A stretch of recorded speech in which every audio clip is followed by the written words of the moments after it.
Tips memilih makanan yang rendah kolesterol. Yang pertama adalah perbanyak makan serat. Serat itu baik untuk menurunkan kadar kolesterol. Walaupun serat terbagi menjadi dua macam, yaitu serat yang terlarut ataupun serat yang tidak larut.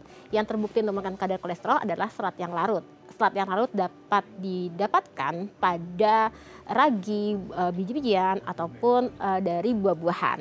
Yang kedua adalah dengan mengkonsumsi asam lemak tidak jenuh. Walaupun sama-sama lemak, namun asam lemak tidak jenuh ini terbukti untuk meningkatkan kolesterol baik. Asam lemak tidak jenuh ini terdapat pada makanan-makanan yang mengandung omega 3 dan omega 6. Yang ketiga adalah selalu memperbanyak buah-buah dan sayuran, yaitu usahakan porsi makanan kita terdiri dari 50% yaitu terkandung dari sayur-sayuran tersebut. Karena sayuran mengandung berbagai macam mineral yang mana mampu untuk mempertahankan kadar kolesterol kita dengan baik.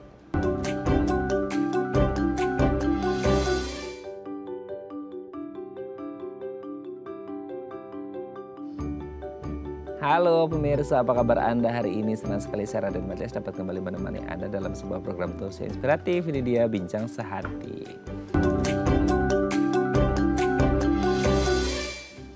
Pemirsa, masih dalam rangka tahun baru, selamat tahun baru ya. Semoga di tahun baru ini kita semua diberikan kesehatan, kebahagiaan, dan kesuksesan. Nah, ngomongin tentang tahun baru, ini mungkin masih ada yang libur, masih yang atau udah kerja lagi gitu ya. Tapi kita ngomongin tahun baru, itu salah satu yang dilakukan apa? Liburan atau sekadar ya layah-layah di rumah atau makan enak. Nah, biasanya kalau kita ngomongin makan enak, waduh gitu ya, ini harus hati-hati karena bisa jadi salah satu makanan yang banyak dikonsumsi adalah makanan yang asin, wow, yang gurih gitu ya. Nah, katanya kalau kita ngomongin makanan yang asin dan gurih ini hubungannya bisa kayak namanya tekanan darah tinggi atau hipertensi. Ya sebenarnya banyak mungkin ya faktor-faktor kenapa orang bisa mengalami hipertensi. Tapi kalaupun akhirnya nauzubillah min dzalik gitu ya, hipertensinya sudah terjadi pasti akan banyak drama dalam kehidupan kita. Makanya hari ini kita akan membahas no hipertensi, no drama. Karena kalau kita ngomong hipertensi itu kayak dilematis ya, kayak kita pengen makan itu, kita pengen ini, itu, dan lain sebagainya. Tapi bisa berakibat fatal pada kesehatan kita. Makanya kita akan mengupas tuntas apa itu hipertensi, gejalanya seperti apa, penanganannya seperti apa, bisa sembuh atau bisa normal lagi nggak sih tekanan darahnya. Kita akan kupas tuntas hari ini. Tapi sebelum bahas itu, kita membahas terlebih dahulu beberapa mitos atau fakta seputar tekanan darah tinggi. Nah, untuk membahasnya telah hadir bersama kami di studio Bincang Sehati, ada Dr. Faradisa SPPD, dokter spesialis penyakit dalam dari Rumah Sakit Permata Depok. Assalamualaikum dok, selamat pagi. Waalaikumsalam, pagi. Sehat ya dok ya? Alhamdulillah. Tahun baru dok. Iya sama-sama. Semoga Dr. Faradisa dan teman-teman di Rumah Sakit Permata Depok selalu sehat, sukses dan bahagia. Amin. Semoga Mas Raden dan tim Bincang Sehati juga semakin sukses. Senangnya saling mendoakan, amin. Amin ya rabbal alamin. Dok, kalau kita ngomongin seputar tahun baru, itu memang banyak hal yang jadi aktivitas. Salah satunya mungkin makan enak ya. Ya pasti ya. Jadi kalau tahun baru tuh identiknya bareng-bareng, makan enak, abis itu bukannya doain sih dok ya, tapi gini kadang-kadang tuh ya udahlah dok, cheating day masa cheating once a year sekali setahun nggak boleh. Ya maksudnya aktivitas itu boleh tapi harus lihat-lihat juga sikon kali ya dok ya, supaya takutnya ini orang tuh sebenarnya tekanan darahnya udah tinggi, terus kayak ya cheating day tapi akhirnya bisa berakibat fatal. Ya harus tahu diri dan sadar diri kali ya dok ya, untuk benar-benar mengontrol kesehatan dirinya masing-masing. Nah sebelum kita bahas tentang apa itu hipertensi dan lain sebagainya, kita bahas mitos faktanya yang kayaknya udah sering kita dengar di masyarakat ya dok ya. Yang pertama adalah, yang tadi udah sempat saya mention nih, makanan asin, gurih, itu katanya bisa menyebabkan darah tinggi. Aduh ini teh kumaha ya dok ya, soalnya sekarang tuh ya makanan itu kayaknya di dunia ini cuma ada dua, yang manis dan yang asin. Gitu aja ya gitu ya. Iya. Satu sisi yang manis katanya bisa diabetes, yang asin hipertensi, terus harus makan yang plain, yang hambar, orang nggak pada suka kan gitu. Nah sebenarnya kalau ngomongin makanan asin, terkhusus makanan asin, itu selalu dikaitkan dengan hipertensi, betul nggak sih? Fakta, betul, iya. Jadi memang sebenarnya natrium atau yang gurih-gurih itu kan biasanya mengandung natriumnya. Natrium itu sebenarnya punya fungsi untuk menahan cairan di tubuh, yang mana biasanya cairan itu digunakan kalau kita sedang dehidrasi atau habis olahraga gitu ya. Tapi kalau misalkan kita konsumsinya berlebihan, itu membuat ginjal yang bertugas untuk memproses garam itu menahan cairan itu lebih banyak. Akibatnya terjadi peningkatan volume di dalam darah sehingga terjadi pembuluh darah yang membawa cairan itu akan meningkat ya.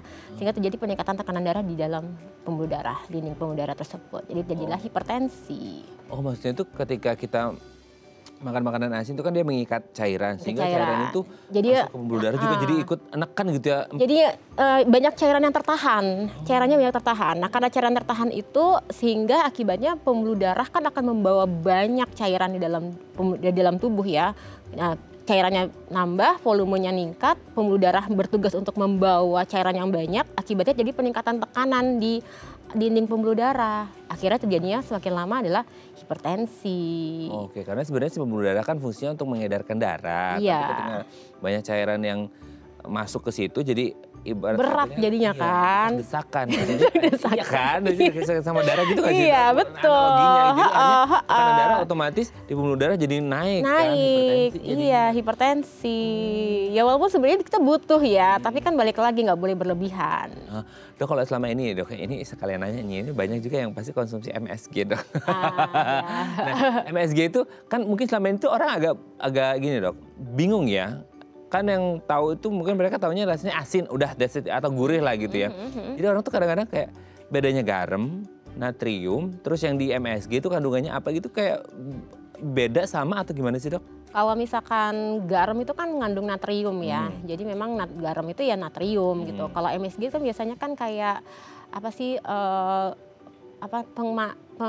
ini rasa ya. Itu juga mengandung rasa itu juga mengandung garam juga gitu. Jadi di samping kita makanan sehari-hari juga mengandung garam, bukan hanya itu, makanan-makanan diproses itu kan mengandung garam. Jadinya semakin banyak kita memakan makanan yang berproses ditambah dengan sesuatu yang gurih, itu garamnya pasti akan semakin naik gitu. Masalah itu banyak orang sekarang kalau nggak gurih nggak enak. Iya dong. Selain gak enak buat diposting di media sosial ya, gak enak di mulut juga. Jadi kayak ya enak di mulut. Enak di mulut, tapi ya nanti beresiko. Gitu ya. Jadi kalau misalkan kita makan agak sedikit garam, mungkin kita harus ada ekstra yang lain kayaknya. Untuk penyeimbang. Untuk menyeimbangkan. Walaupun memang sebenarnya tidak boleh berlebihan juga, cuman ya mungkin kita harus melakukan sesuatu yang lain untuk mengganti ya. Jangan pula kepikiran, oh kata Dr. Faradisa harus boleh menyeimbang. Nih. Manis lagi nanti dok. Oh yes, biar netral. Biar netral nanti jadi bahaya juga ya. Idealnya tidak boleh berlebihan ya. Tidak boleh berlebihan ya. Oke dok, kita lanjut yang kedua ya. Hipertensi itu sebaiknya hindari makanan bersantan. Waduh, manis nggak boleh, asin nggak boleh, santan nggak boleh. Indonesia itu full dengan makanan yang bersantan. Ya. Apalagi kalau lebaran, aduh. Bentar lagi mau lebaran loh dok. Iya, biasanya habis Natal, tahun baru, lebaran. Iya, nah itu kan santan-santan semua tuh. Emang hubungan antara santan dan hipertensi? Jadi sebenarnya hubungan santan sama hipertensi itu dalam santan 100 gram santan itu atau sekitar 7 sendok makan santan itu mengandung kurang lebih 21 gram asam lemak jenuh. Nah kan kalau misalkan dari guideline-nya tuh dari American Heart Association seharusnya kita membatasi jumlah asam lemak jenuh itu maksimal tuh di bawah dari 6%. Jadi kalau misalkan kebutuhan kita sekitar 2000 kalori, 6%-nya itu sekitar 120 kalori, itu kurang lebih sekitar 60 gram santan.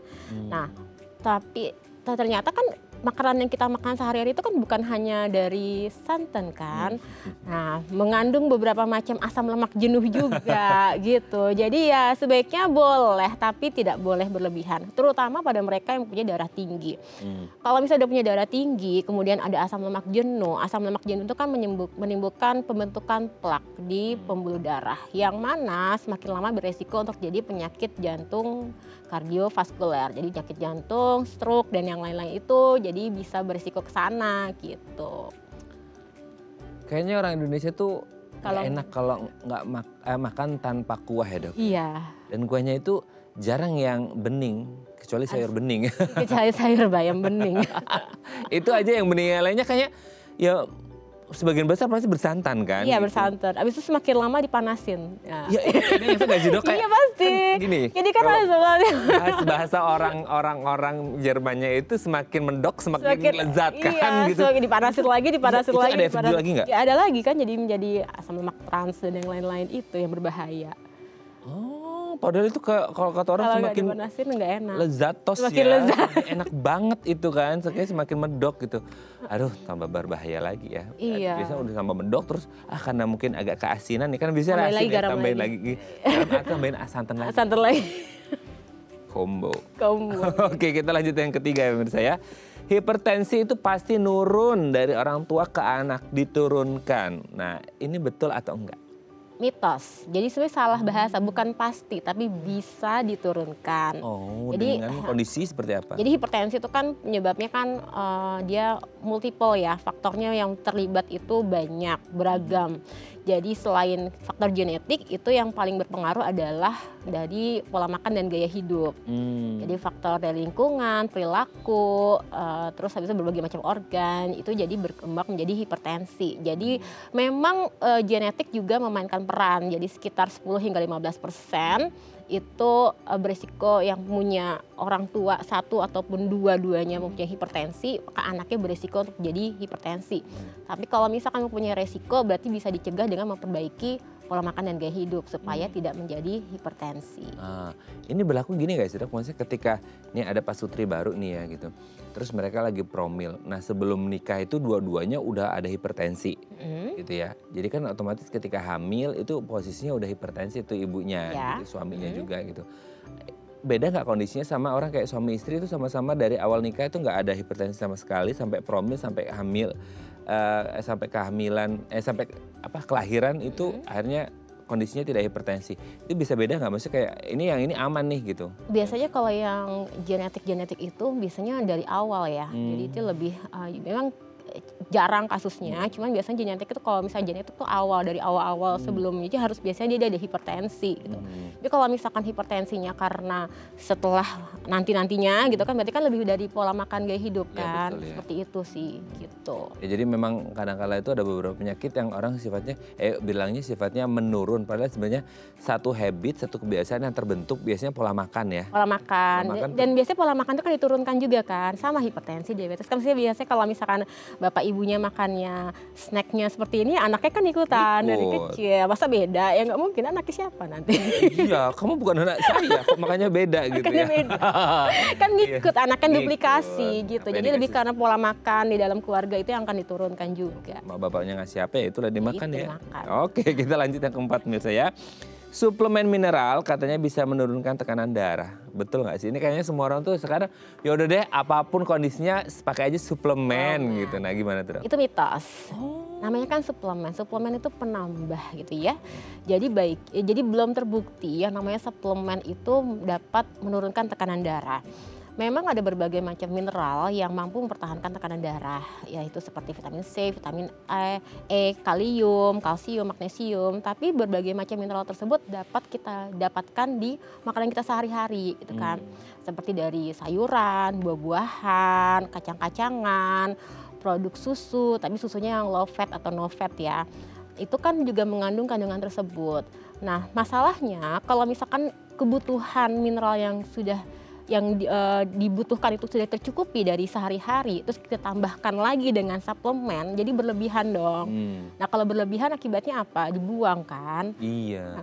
Kasihan juga, udah mahal-mahal dibuang, ginjalnya malahan nanti ada masalah. Apalagi kalau misalkan kelebihan, ada sesuatu misalkan kayak jenis-jenis kayak kalau misalkan udah ada masalah gitu ya, ginjalnya ada masalah, dia nggak bisa ngebuang kalium, malah bisa resiko jadinya kelebihan kalium di dalam darah. Itu kan juga malah bahaya. Iya sih dok, sekarang itu kayak bukan hanya berfokus pada hipertensi ya, sekarang tuh orang udah bener-bener ngandelin suplementasi. Ya, gitu. Terus sedikit banyak jangka panjang pasti ngefek ke ginjal kan ya gitu. Kecuali kalau memang misalkan intake-nya lagi menurun, nggak bisa, butuh suplemen tambahan, itu mungkin. Tapi kalau misalkan normal aja kan sudah tercukupi harusnya dalam intake sehari-hari. Iya, gitu.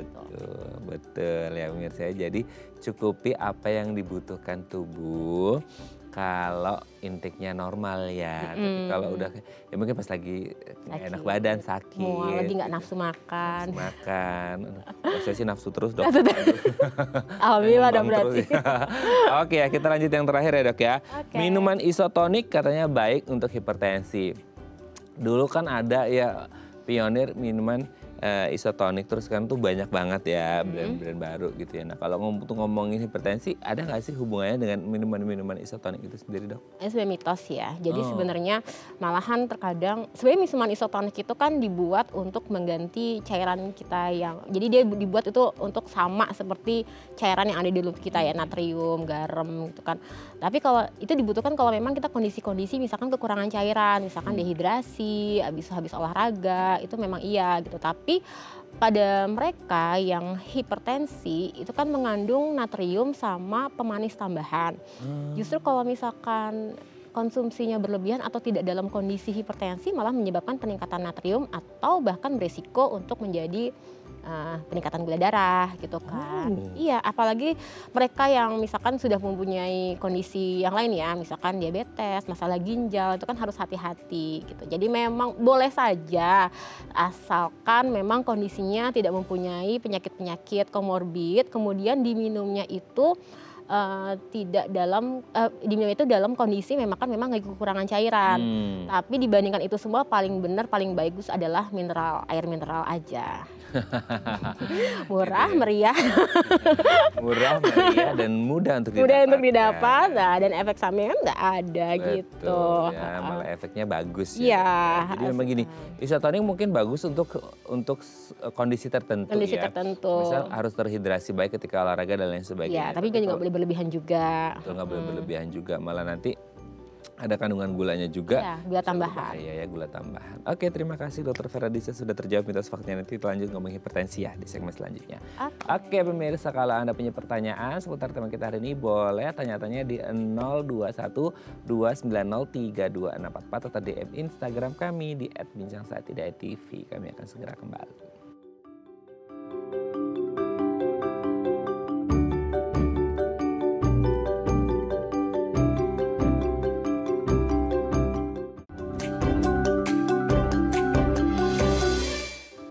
Baik, Anda masih bersama kami di Bincang Sati dan kita masih membahas tema kita hari ini no hipertensi, no drama seputar tekanan darah tinggi. Kalau Anda kepikiran aduh gitu ya, kayak darah tinggi, darting.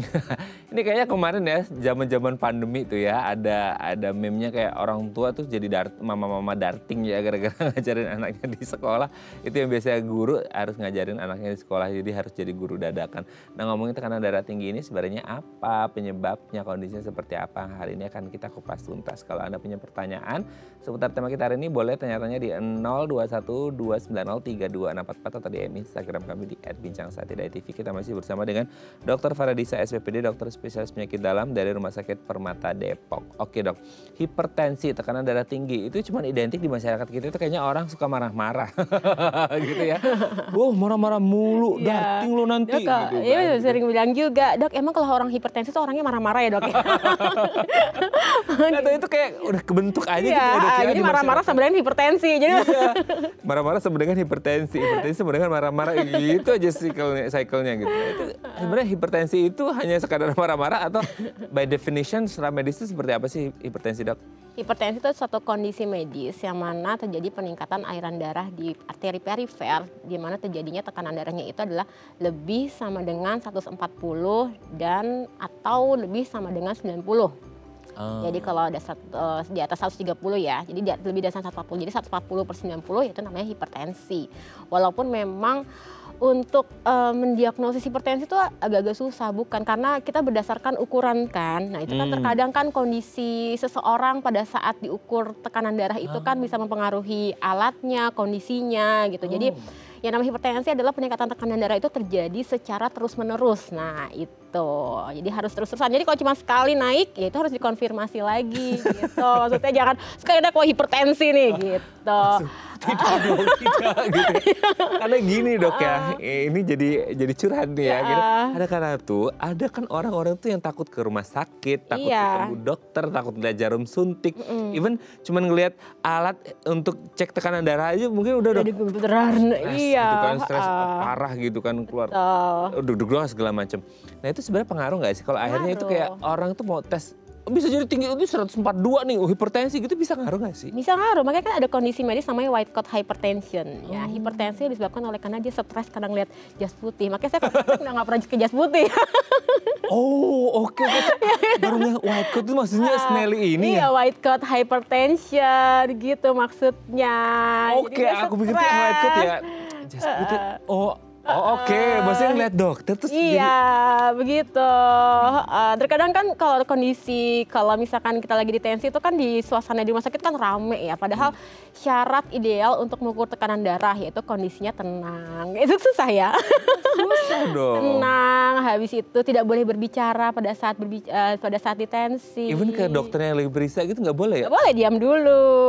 Terus habis itu Kayaknya banyak yang salah dong sama ini.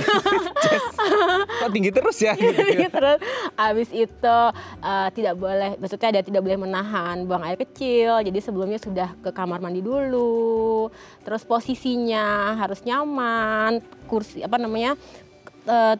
kaki harus mengampu di bawah, terus pundaknya ini bersender gitu. Banyak loh faktornya. Bajunya ketat atau Bajunya nggak boleh ketat, terus ini harus diangkat, jadi nggak boleh ada baju di sini gitu kan pada saat tempat pengukuran. Oh, kalau ada yang pakai kaos misal tapi dia apa? Baiknya adalah diangkat gitu. Terus ukuran dari mansetnya itu harus sesuai. Jadi kalau misalkan di anak-anak, mansetnya ya anak-anak.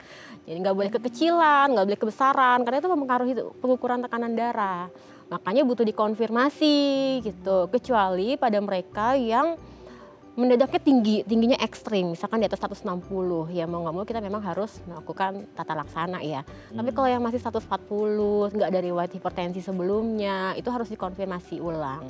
Makanya dikatakan peningkatan tekanan darahnya itu harus terjadi secara terus-menerus, persisten, itu makanya baru dikatakan sebagai hipertensi. Atau pada mereka yang sudah minum obat hipertensi gitu kan, itu juga langsung hipertensi. Jadi walaupun tekanan darahnya 120 dan minum obat anti hipertensi, ya berarti tetap hipertensi gitu. Karena kalau dia nggak konsumsi kan pasti naik. Iya, kan? pasti naik. Gitu. Tapi sebenarnya yang tadi disebut terus menerus, persisten. Apalah daya bagi kami yang cuma setahun sekali MCU. Versi basic. Ya makanya kalau misalkan memang pada saat pengukuran awal itu didapatkan peningkatan tekanannya tadi di atas sama dengan 140 dan atau di atas sama dengan 90, makanya butuh dikonfirmasi. Tapi kalau misalkan pada saat pemeriksaan normal, kalau misalkan usianya masih di bawah 40 tahun dan nggak ada faktor resiko, maksudnya faktor resiko itu genetik, obesitas, yang lain-lain itu mungkin boleh diulang per 3 tahun. Tapi kalau di atas 40 tahun, tapi kalau misalnya di bawah 40 tahun tapi ada faktor resiko, itu mungkin 1 tahun sekali gitu ya. Tapi kalau ada di atas 40 tahun tanpa faktor resiko, itu boleh setahun sekali. Di atas 40 tahun dengan faktor resiko, mungkin per 3 bulan tuh boleh untuk diulang tekanan darahnya. Oke, jadi maksudnya terus menerus itu maksudnya pengukurannya idealnya itu antara 3 bulan sampai 1 jadi tahun. terus menerus itu pada mereka yang sudah dicurigai, misalkan pengukuran pertama kali tensinya pas ada di rumah sakit 140/90 nih, nggak ada riwayat obat anti hipertensi sebelumnya, belum pernah ada tekanan darah tinggi sebelumnya waktu diperiksa. Waktu periksa sebelumnya tensinya katanya normal-normal aja. Nah itu baru kita ulang lagi tekanan darahnya.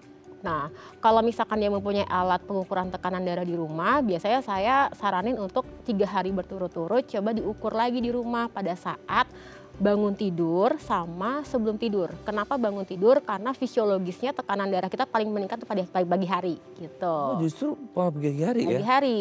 Karena kalau misalnya 24 jam yang itu banyak faktor-faktor yang menyebabkan tekanan darah naik turun. Kan ada variabilitas dari tekanan darah ya. Tekanan darah itu akan naik turun tergantung aktivasi dari sistem saraf simpatis kita ya. Jadi kalau kita stres, simpatisnya naik tekanan darahnya gitu. Jadi yang pasti fisiologisnya dia akan naik itu adalah pada saat pagi hari. Jadi kalau misalkan tekanan darah pagi harinya dia normal, paling tingginya normal, berarti kan variabilitas dia sehari-harinya akan cenderung biasanya normal. Kalau yang sebelum tidur tadi? Kalau misalkan yang sebelum tidur itu biasanya tekanan darah sebelum tidur itu adalah normal. Tapi kalau misalkan dia terjadi peningkatan tekanan darah pada saat malam hari, itu biasanya ada faktor lain yang menyebabkan misalkan kelainan jantung, kelainan ginjal gitu. Istilahnya kita ada dipping dan non dipping kayak gitu. Aduh, ternyata banyak banget ya. Itu kayak perintilan-perintilan kalau kita mau ngecek tekanan darah itu yang white coat. Iya, jadi kalau hipertensi tuh walaupun kesannya simpel tapi banyak. Ada white coat, ada mass hypertension. Jadi mass hypertension itu hipertensi terselubung. Terselubung. Terselubungnya seperti apa nanti jadi, kita lanjut ya. di segmen selanjutnya ya, Dok ya. Iya. Oke, pemirsa, kami akan kembali saat lagi, tetap bersama kami di Bincang Sehati.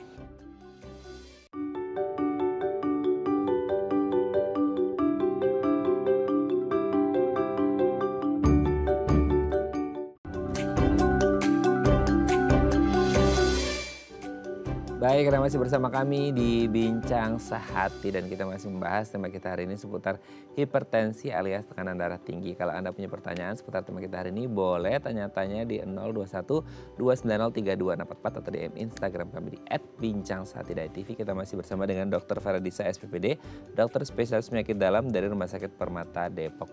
Dok, mau lanjutin lagi dong. Ini ternyata banyak banget ya. Aduh, itu kayaknya ini pengetahuan yang sangat penting loh, Dok. Tadi kalau kita mau cek tekanan darah tinggi. Jadi gini, bukan berarti kita tuh mau excuse bahwa kita mau menganggap tekanan darah kita nggak tinggi gitu ya. Tapi kan memang ada hal-hal yang kadang-kala salah persiapannya atau ketika ngetes gitu ya, sehingga akhirnya dapatnya malah tekanan darahnya tinggi. Akhirnya apa?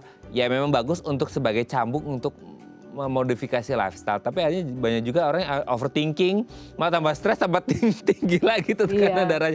Emang ya indikatornya itu semua harus dipenuhi seperti itu ya. Oke, tadi kita ngomong white coat hypertension, terus ada mass hypertension juga tadi.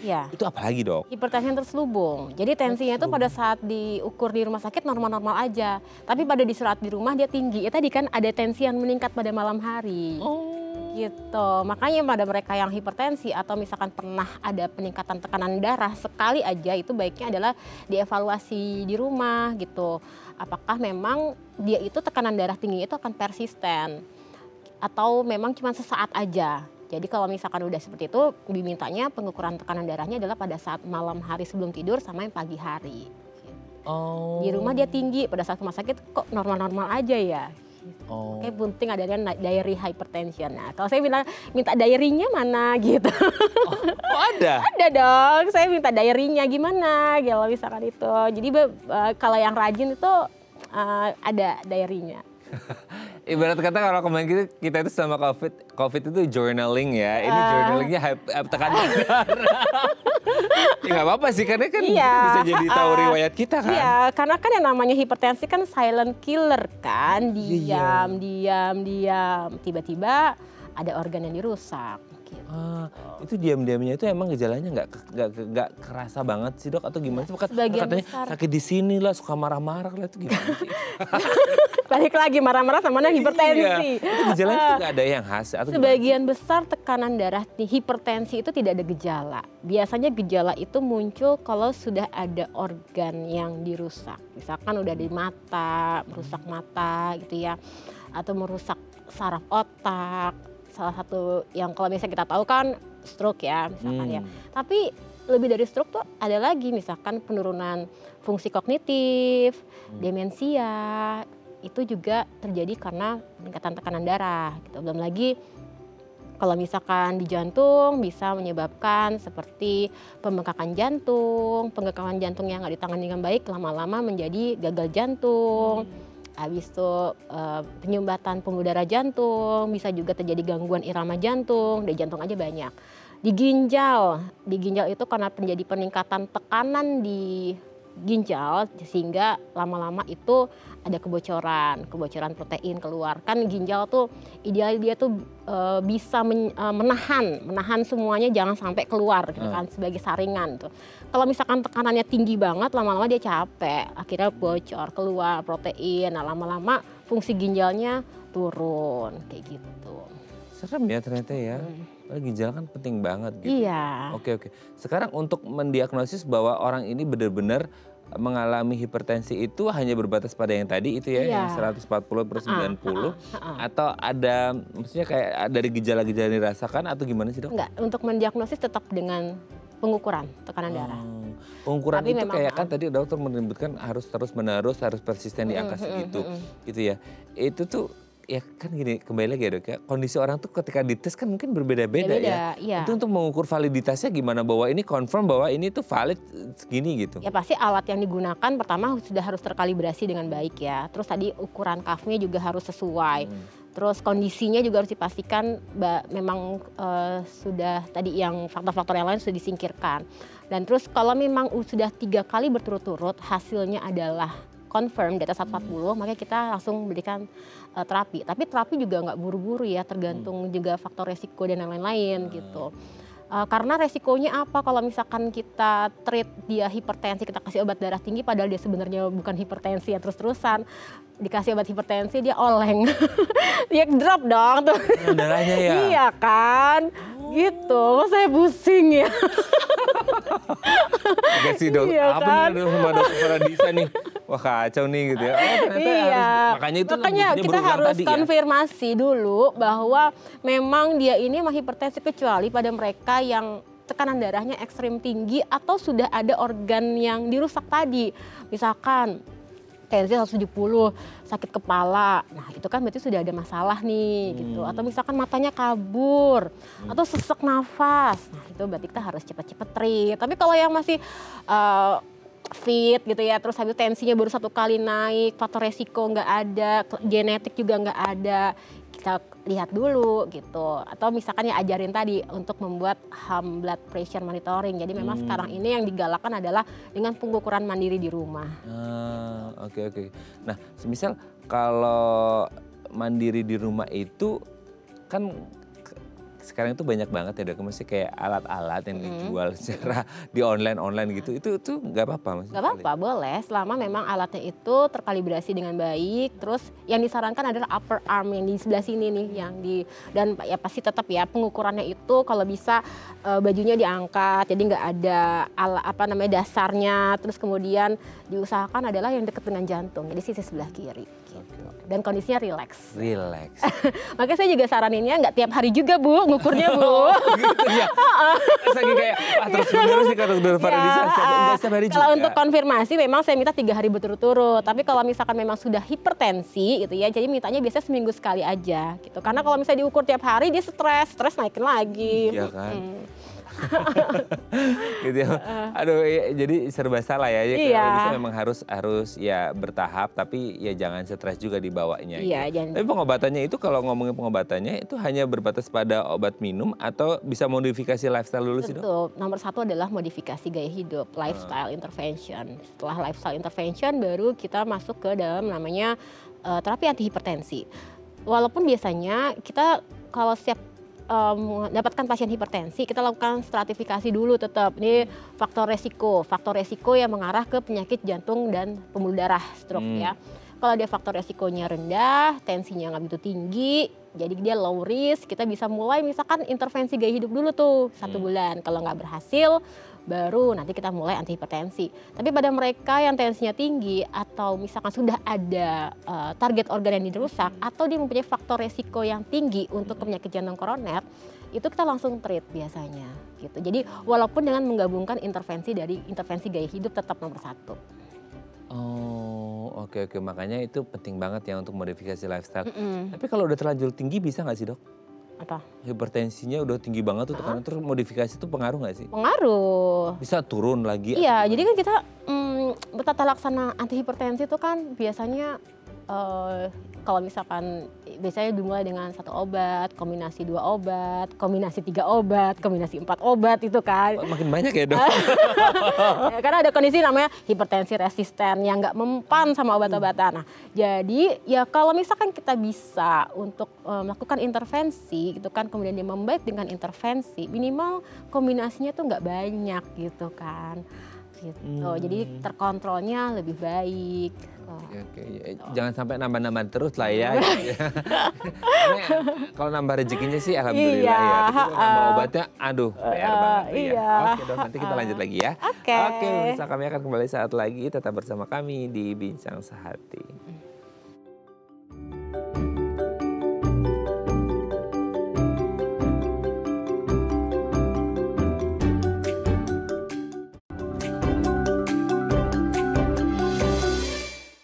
Hai, karena masih bersama kami di Bincang Saat Ini dan kita masih membahas tema kita hari ini seputar hipertensi. Kalau Anda punya pertanyaan seputar tema kita hari ini boleh tanya-tanya di 021 290 3244 atau di Instagram kami di @bincangsaatidai.tv. Kita masih bersama dengan Dr. Faradisa SPPD, dokter spesialis penyakit dalam dari Rumah Sakit Permata Depok. Oke dok, tadi tuh ngomong-ngomong ya, ini kan sebenarnya yang tindakan konservatifnya adalah modifikasi gaya hidup. Itu kan penting banget. Tapi gini dong, sebelum akhirnya nyentuh ke obat minum gitu ya, itu kan memang yang di awal dulu itu ya modifikasi dulu gitu. Bisa nggak sih dok, maksudnya kayak dari yang tinggi banget, let's say kayak 170, bahkan mungkin menyentuh angka 200 gitu ya, dengan modifikasi lifestyle, ya dengan keistiqomahannya gitu ya, dengan komitmennya itu, dia bisa nggak sih kayak akhirnya normal di bawah 140 terus gitu atau gimana? Kalau 220 biasanya sih nggak bisa pakai lifestyle aja. Itu berarti udah ada masalah tuh. Udah ada masalah dia. Jadi bukan lifestyle aja, dia biasanya udah harus butuh obat gitu. Nggak bisa. Tapi kalau di bawah 200 masih bisa atau maksudnya kayak? Biasanya kalau yang 140-an ya. Di atas 150 tuh biasanya udah susah. Kalau 140-an tuh biasanya masih bisa dengan intervensi. Dan tadi masih usia muda, nggak ada genetik, kemudian faktor resikonya rendah, itu mungkin bisa. Faktor resiko itu masuk ke merokok lah, berat badan berlebih, gitu. Itu faktor resiko. Waduh, combo banget. Double combo lagi ya, rokok. Soalnya sekarang kan ya tadi ya, zaman-zaman sekarang tuh makan diabetes. ya Ada diabetes juga faktor resiko. Merokok, tingkat obesitas juga katanya naik gitu ya. Terus semakin mendekatkan diri bukan kepada Tuhan ya ini ya, kepada hipertensi katanya kan seperti itu ya. Nah, tapi sebenarnya kalau ketika di kondisi seperti itu ya mereka harus stick pada obat-obat itu udah penurun darah dong? Iya. Itu seumur hidup atau gimana sih dok? Jadi memang yang namanya minum obat penurun tekanan darah itu kan untuk mempertahankan tekanan darah ke normal ya. Jadi tekanan darah normal itu idealnya dari 120, 70 gitu kan. Jadi memang kita nggak bisa buru-buru gitu. Yang penting target tercapai dulu. Kalau misalkan tren tekanan darahnya itu adalah stabil terus-terusan di bawah dari 120, itu boleh mulai titrasi, turunin dosis. Jadi nggak boleh tiba-tiba lepas ya, nggak boleh gitu juga. Misalkan yang awalnya dosisnya tinggi, turunin jadi setengahnya. Sekarang setengahnya, misalkan awalnya misalkan 2 macam obat kombinasi, dua-duanya dosisnya tinggi-tinggi. Kita lihat trennya itu stabil selalu di bawah 120 gitu. Nah, itu baru mulai turunin dosis. Kemudian dosisnya turun, mungkin bisa lepas 1, kayak gitu sih sebenarnya. Jadi nggak boleh buru-buru, wah saya udah normal nih dok, jadi langsung stop. Padahal semua obatnya kombinasi 3 macam obat ya, itu juga nggak bisa juga. Normal dengan 3 obat kombinasi, wah itu artinya hipertensinya berat ya. Gitu. Oke. Nah itu kan untuk yang mencoba menurunkan dosisnya. Nah ini tadi kan dokter juga sempat menyebut resistnya gitu ya. Resist dari yang 1 nambah 2, 3 itu sebenarnya resistnya itu karena mereka bandel atau sebenarnya karena hipertensi semakin memburuk atau gimana? Hipertensi semakin memburuk, jadi udah banyak organ yang ada masalah gitu kan. Kan tubuh kita mempunyai mekanisme untuk mempertahankan tekanan darah ke normal ya. Yang mengatur itu ada ada sistem saraf, jantung, pembuluh darah, itu semua mekanismenya. Kalau misalkan sudah ada masalah, ya itu biasanya susah untuk mengembalikan ke normal kalau nggak dibantu obat. Tapi tetap lifestyle intervention juga nomor 1 gitu sebelum dengan tambahan obat. Oke. Gitu bisa totally lepas obat nggak sih dok? Ada, bisa terkontrol dengan tanpa obat gitu ya. Tapi memang harus pelan-pelan. Itu biasanya yang baru awal-awal. Makanya itu penting medical check up ya. Balik lagi medical check up. Penting tuh ini medical check up tuh penting ya. Jadi masih baru awal-awal, kemudian ya tadi faktor resikonya rendah, berat badannya juga stabil gitu kan, nggak obes, terus dia bisa untuk istiqomah ke dalam intervensi gaya hidup, pola hidup yang baik gitu. Banyak kan kurangi stres, nah itu juga. Aduh dok, gimana? Makan, minum, stres. Semuanya kompak kayaknya solid mereka dok. Solid, ya. Oke, dan sebelum lanjut ini ada DM saya bacakan ya dok ya. Ini dari Ibu Fiona, agak panjang nih ya, nggak apa-apa ya. Dok, saya lagi hamil 24 minggu. Wah, selamat nih Ibu Fiona ya. Dan tekanan darah itu saya 145/90 dok. apakah untuk menurunkan tekanan darah biar kembali normal saya bisa beli obat sendiri? Wah, aduh, dari apotek terdekat atau harus diperiksain ke dokter ya, apa obat hipertensi yang aman untuk ibu hamil? Ada, tapi harus resep dokter ya dok. Atau gimana nih? Ya betul sekali. Yang pertama peningkatan memang kalau misalkan saat ini kondisi tensi ibu hamil itu harus ditreat ya karena beresiko ke janin dan komplikasi ke yang lainnya juga. Nah, bisa kegawat daruratan persalinan ya. Nah, tapi memang tadi harus dikonfirmasi. Pertama tadi benar apa enggak pengukurannya, alatnya bagus apa enggak. Tapi kalau memang benar terkonfirmasi bahwa dia adalah hipertensi, harus ditreat, harus diterapi. Dan yang namanya ibu hamil itu obat-obatannya itu sangat amat sedikit pilihannya. Jadi tetap harus itu wajib itu konsultasi. Betul.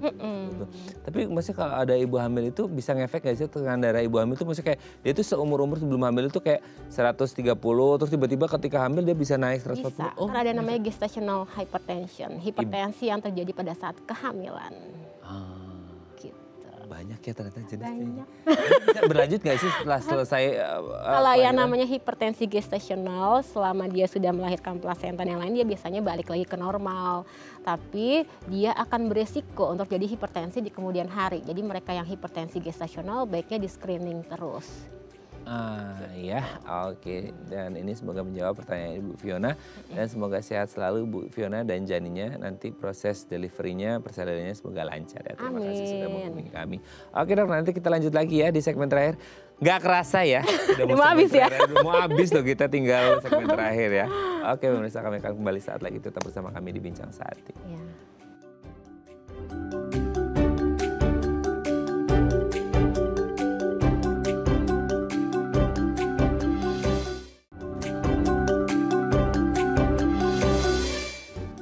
Baik, masih bersama kami di Bincang Sehati dan kita masih membahas tema kita hari ini seputar hipertensi. Bincang Sehati, hipertensi.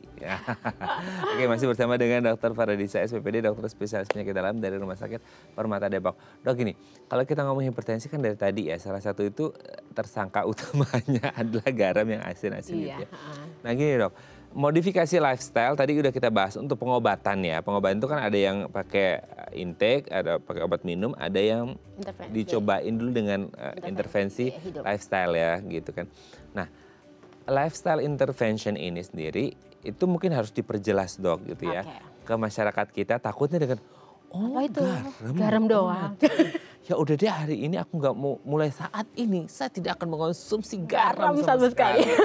Nah, itu ada konsekuensinya nggak sih? Bahaya juga. Pasti gimana sih dok? Iya bahaya juga. Sebenarnya tetap kita butuh garam ya. Tapi garam yang diperbolehkan itu idealnya adalah 5 gram per hari gitu kan. Di bawah dari 5 gram itu setara dengan 2 gram garam itu setara dengan 1 sendok teh.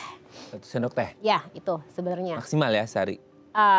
Iya, itu yang masih diperbolehkan gitu ya. Tapi memang ada kondisi-kondisi yang lain yang bahkan boleh tuh dikasih garam gitu kan. Misalkan pada usia lanjut terkadang suka terjadi kondisi-kondisi yang natriumnya malah rendah gitu. Jadi tetap kasus by kasus, jadi nggak bisa digeneralisir semuanya. Tapi memang kalau misalkan masih hipertensi dan tidak ada kondisi lain, kita harus restriksi garam. Walaupun garam juga yang nomor 1, tapi memang intervensi yang lain bukan hanya garam, diet, olahraga, habis itu perbanyak tambahan kayak kalium, terus habis itu stop merokok, kemudian adalah hindari stres, polusi udara, itu juga mempengaruhi itu semuanya tuh. Oke. Dok, tapi sebenarnya gini ya, dengan kondisi-kondisi seperti itu kan ya orang ngerokok lah, orang makan ini itu stres dan lain sebagainya. Itu ketika orang sudah punya bibit-bibit itu gitu ya, itu tuh bisa berapa lama sih akhirnya si hipertensi ini kan pasti dia sifatnya progresif kan ya dok ya, kan bertahap terus sehingga akhirnya dengan ditudung tadi barusan dokter bilang merokok lah, stres manajemennya yang kacau dan lain sebagainya, dia itu bisa dalam hitungan tahun yang lebih cepat gitu ya, maksudnya kayak apalagi untuk orang-orang dengan kondisi-kondisi kesehatan tertentu, maksudnya kayak ini nih saya habis sehat lah gitu ya. Terus kemudian kayak karena satu dan lain hal akhirnya dia ngerokok lah, dia makannya awur-awuran lah, stres manajemen. Kayak kemarin kan kayak zaman kita belajar dari COVID ya dok, ya itu kan banyak orang stresnya tinggi.